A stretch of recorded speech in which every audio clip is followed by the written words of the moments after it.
Welcome back. Finance Minister Nhlanhla Nene may be forced to make a few unpopular decisions in his national budget speech today. He delivers this year's budget in just over 30 minutes' time. Now, the minister would pursue raising the targeted 12 billion rand in revenue he mentioned in his mini-budget last year. He has to also speak to government's intention to honour its 23 billion rand commitment to ailing power utility Eskom.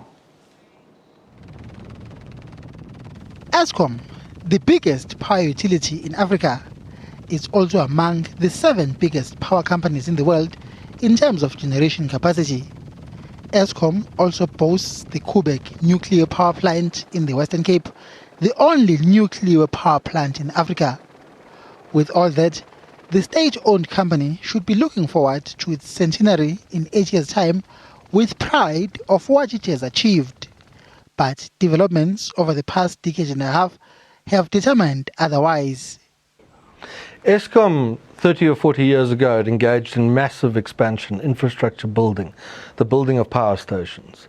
On top of that came the economic slide of the 1970s, the South African economy averaging growth of just 2% just under 2% in the 1980s, 2% in the 1990s. And demand for electricity was never what Eskom had thought it would be.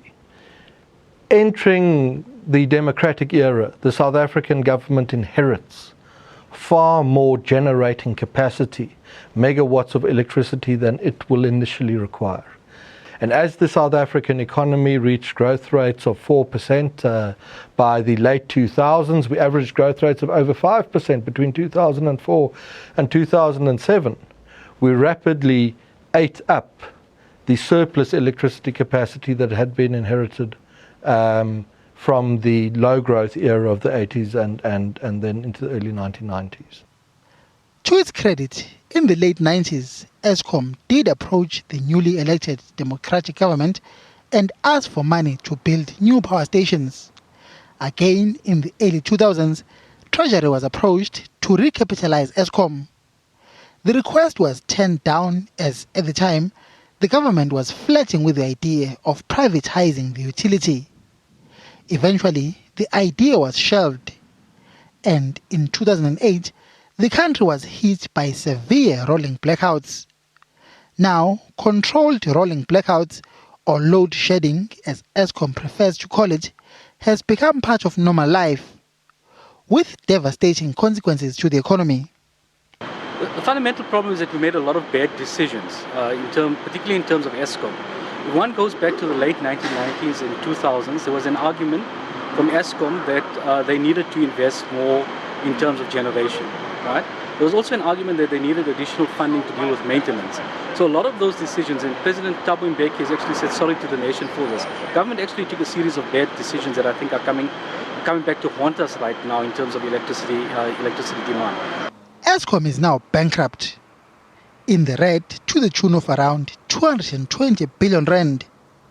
It's currently relying on government handouts to meet its daily operational needs. In his State of the Nation address last week, President Zuma announced that government is going to give Eskom 23 billion rand this year.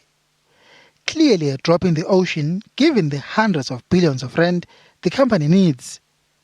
There's an argument on Eskom that it should be seen as roughly 2 entities who work obviously very closely together. One provides electricity to consumers of electricity and charges them market-related rates for that electricity, and so sustains itself.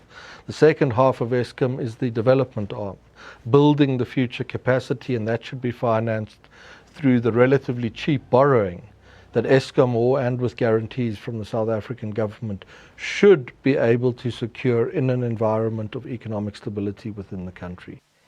Last year, President Zuma announced that government would sell what he called non-core state assets in order to raise money to fund Eskom.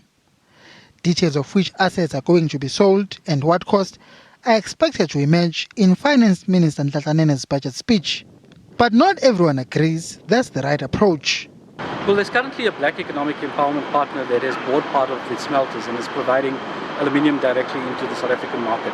Estimates suggest it's about 20 to 30%. Again, we need proper evidence.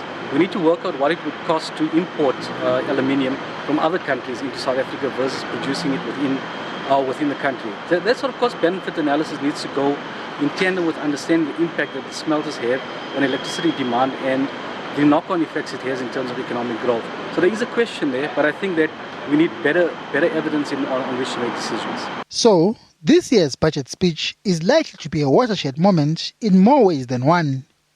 Not only is it going to be the first budget speech by an indigenous South African in the entire history of the country, it should also give the clearest indication of whether or not the government is on course to solve the biggest national challenge this country has had to deal with since the dawn of democracy.